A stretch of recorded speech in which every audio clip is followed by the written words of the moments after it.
안녕하세요. 시연이와 함께하는 성경 공부해 오신 것을 환영합니다. 이번 시간에는 요한계시록 13장에서 두 짐승에 대한 이야기를 함께 나눠보도록 하겠습니다.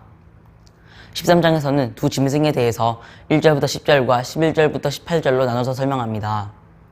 그런데 12장 17절에서는 용이 최후의 전쟁을 준비하는 내용이 나왔기 때문에 13장은 12장의 내용과 연결해서 이해해야 할 것입니다. 이러한 맥락에서 13장은 사단에게 속한 진영으로서 두 짐승들을 독자들에게 소개하는 것으로 이해할 것입니다. 13장에서는 세 차례로 짐승 입은 상처에 대해서 언급합니다. 3절에서는 그의 머리 하나가 상하였다라고 하고 12절에서는 죽게 되었던 상처가 나왔다라고 합니다. 마지막으로 14절에서는 칼에 상하였다가 살아난 짐승이라고 표현합니다. 이 말씀에서 유의해야 할 것은 짐승의 치명적인 상처 회복이 그리스도의 죽으심과 부활에 빗대어서 언급되고 있다는 점입니다. 3절에서 죽게 된 것 같다라는 표현은 요한계시록 5장 6절에서 어린 양을 두고 말하는 죽임을 당한 것 같더라 라는 표현을 연상시킵니다.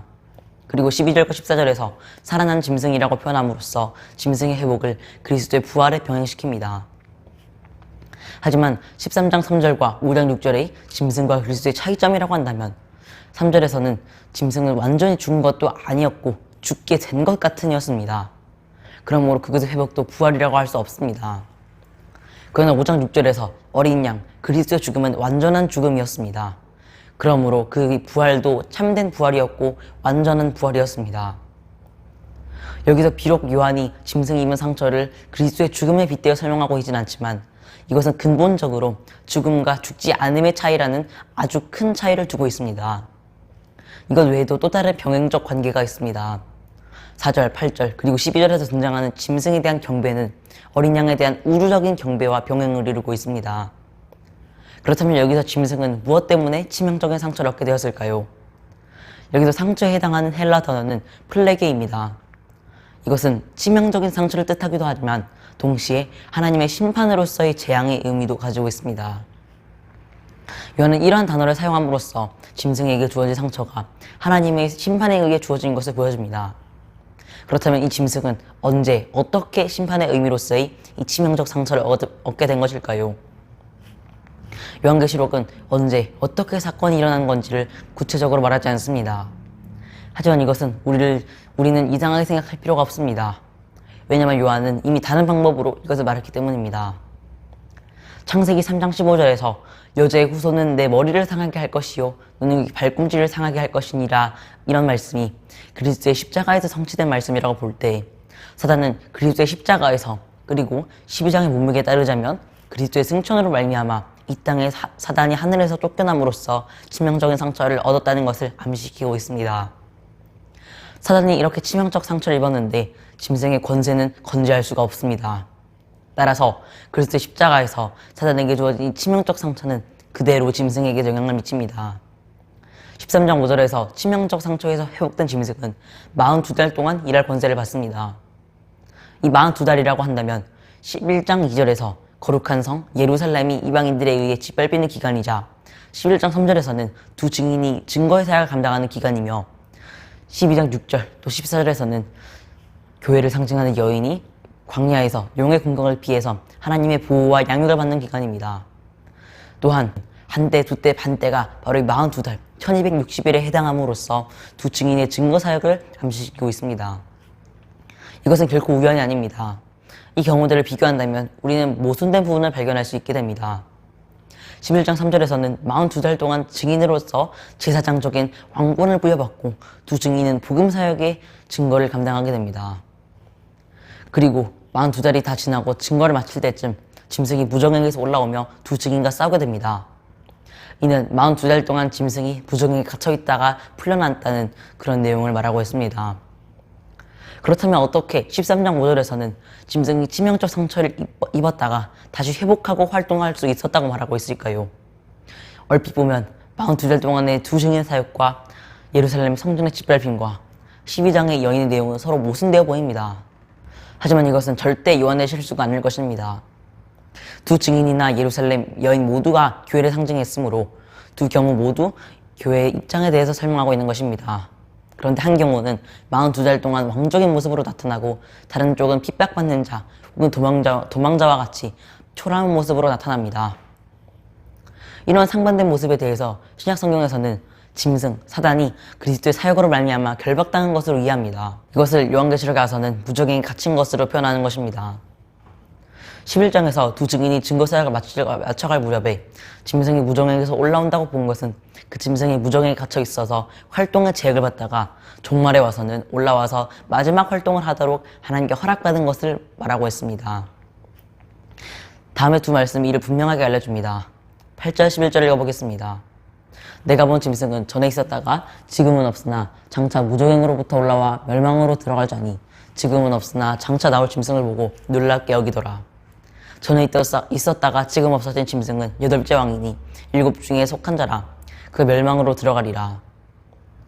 이 말씀들은 일관성 있게 지금은 없으나 장차 무저갱으로부터 올라올 존재로서 결국에는 멸망을 당할 자로 짐승을 묘사하고 있습니다.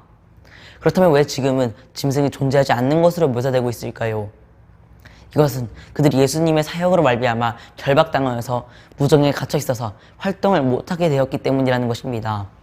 그러나 그럼에도 사단은 운사자와 같이 삼킬 자를 두루 찾으며 다니는 것도 사실입니다. 요한계시록에서 짐승 또는 사단은 42달 동안 줄곧 교회를 상징하는 여인을 쫓아서 핍박하기도 하며 하나님의 이름을 모독하기도 합니다. 사단은 이처럼 양면적 특성을 갖고 있습니다. 이런 특성은 예수님의 초림으로 말미암아 이미 종말이 왔지만 그리스도의 재림으로 완성될 종말이 남아있다는 것, 그런 긴장 가운데 일어나는 당연한 현상입니다. 즉 본문에서 사단은 이미 도래한 종말의 관점에서 사단은 결박당한 것입니다.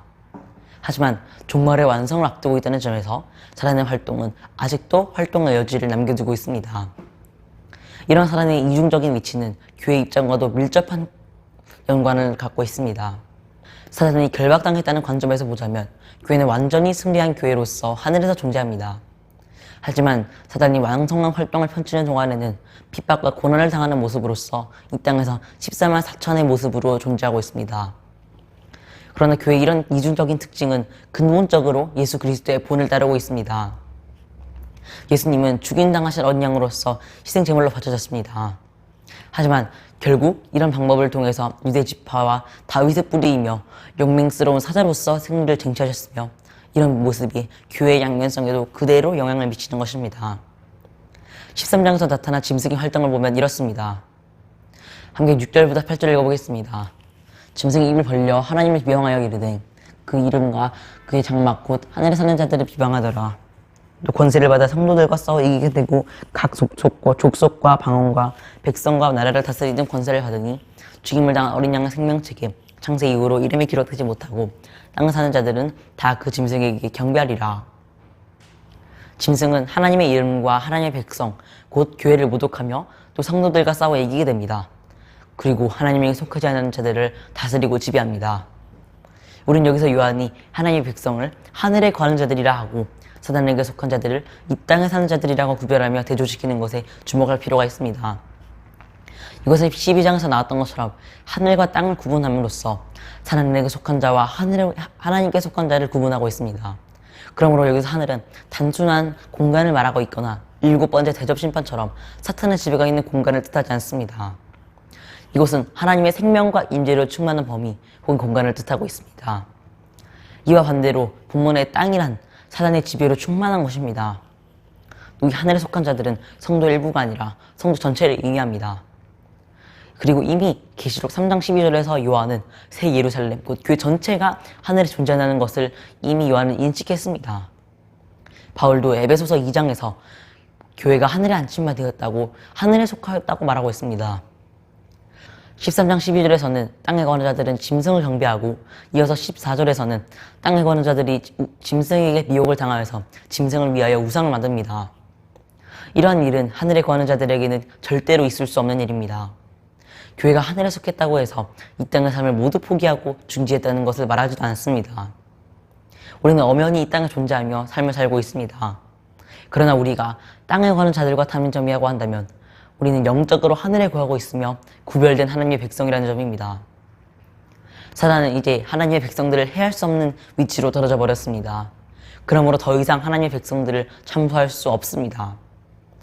즉 사단이 손을 뻗으며 다스릴 수 있는 것은 단지 땅에 속한 자들이며 자신에게 속한 자들일 뿐인 것입니다.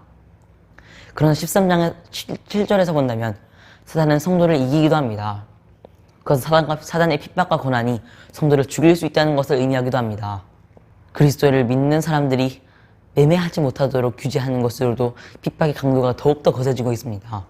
이것은 사단의 핍박과 고난이 성도들을 죽일 수 있다는 것도 의미합니다. 그러나 우리는 육체적으로라는 것을 기억해야 합니다. 또 이러한 죽음은 사단에게 진정한 승리를 주는 것도 아닙니다.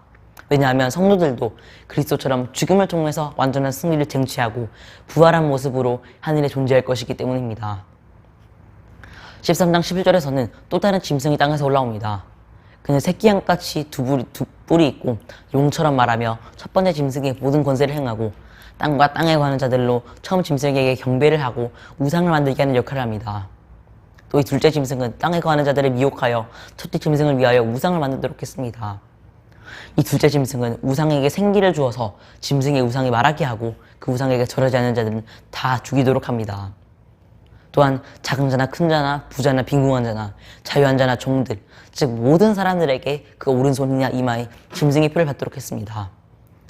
즉 이 말씀을 비추어 볼 때 이 둘째 짐승이 하는 일은 앞서 봤듯이 철저히 첫째 짐승을 드러낸 역할을 하고, 이런 맥락에서 이 둘째 짐승을 거짓 선지자들을 지칭한다고 할 수 있습니다. 거짓 선지자들이 이마에 찍은 인은 요한 당시의 노예나 신전 봉사자들에게 찍힌 인일 것입니다. 실제로도 터키 지역의 이교도 순교자들은 자신이 어떤 신들에게 소유되었다는 의미로 찍힌 인들을 자랑스럽게 자랑하고 다녔습니다. 그런 의미로 이 표는 또는 이는 짐승에게 소유되었다는 의미로 경배자들에게 찍힌 것입니다. 18절에서는 이 짐승의 이름을 또 수를 666이다라고 합니다. 여기에는 다양한 견해가 있습니다.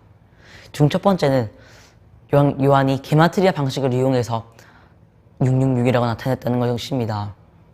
게마트리아라는 것은 어떤 단어에게도 숫자적 가치를 부여해서 해석할 수 있다는 것을 말합니다. 다시 말하자면 666이라는 숫자는 히브리어로 기록된 시저, 네로 등 당시 기독교를 핍박했던 황제들의 이름에 해당하는 숫자의 합산이라는 것입니다. 또 다른 견해는 당시 예수님을 숫자 888로 나타냈다는 점과 666이 완전수 7의 연속수인 777과 888에 미치지 못하는, 즉 인간의 수로 보아서 짐승이 자신을 아무리 신격화하더라도 하나님에게는 항상 모자란다는 것을 이를 통해서 설명하고 있다는 것입니다. 우리가 이 말의 뜻을 정확하게는 알 수 없어도 짐승의 이름 또는 수라고 하는 18절의 말씀을 볼 때 분명한 것은 이 666이라는 수가 가리키는 것이 분명히 좋은 것은 아닐 것입니다. 또 우리는 이 말씀에서 12장의 붉은 용과 첫째 짐승 그리고 둘째 짐승 사이의 관계가 성립됨을 알 수 있습니다. 첫째 짐승은 용으로부터 권세를 부여받았고 둘째 짐승은 땅에 거하는 모든 자들에게 짐승을 경배하도록 합니다. 이 세 짐승의 관계는 삼위 하나님의 관계를 모방함으로써 사단의 삼위일체를 구성합니다. 하지만 분명한 점은 사단이 아무리 연합을 하고 자신을 드높여 하나님이 되려고 하더라도 항상 하나님에게는 미치지 못한 자는 점입니다. 정리를 해보도록 하겠습니다. 우리는 이 짐승에 대해 논의하다가 본문의 강조점과 원래 목적을 놓치면 안 됩니다. 그리고 우리는 본문의 이 666의 의미보다 중요한 짐승의 본질을 파악해야 합니다. 13장의 두 짐승에 대한 이야기는 12장 17절에서 말한 것처럼 여인의 후손들과 싸우려는 붉은 용을 배경으로 하여서 바다의 짐승들과 땅의 짐승이 붉은 용과의 삼두체제를 형성하여서 어떻게 하려든지 하나님의 백성으로 하여금 하나님을 버리고 사탄을 섬기도록 한다는 사실을 적나라하게 보여주고 있습니다. 본문에서는 짐승을 섬기지 않는 자들은 매매도 못하게 하는 상황이 벌어지고, 이는 모든 그리스도인들은 죽음을 각오하며 그리스도를 믿으면 신앙생활을 이어가야 한다는 점을 말하고 있습니다. 그러나 사단의 세력은 반드시 멸망할 것이기 때문에 성도는 인내로서 믿음을 지켜야 합니다. 요한 당시의 로마와 그 황제들과 거짓 선지자들을 통해서 나타난 사단의 박교와 유혹에 넘어가지 않도록 믿음을 지킬 수 있도록 요한계시록을 쓰고 있었습니다. 따라서 사단의 위협과 유혹에 넘어가지 말고 오직 그리스도를 죽은 힘으로 섬기는 믿음을 사수하고 진실한 믿음과 순종으로서 우리의 구세주 예수 그리스도에게 매달리도록 합시다. 감사합니다.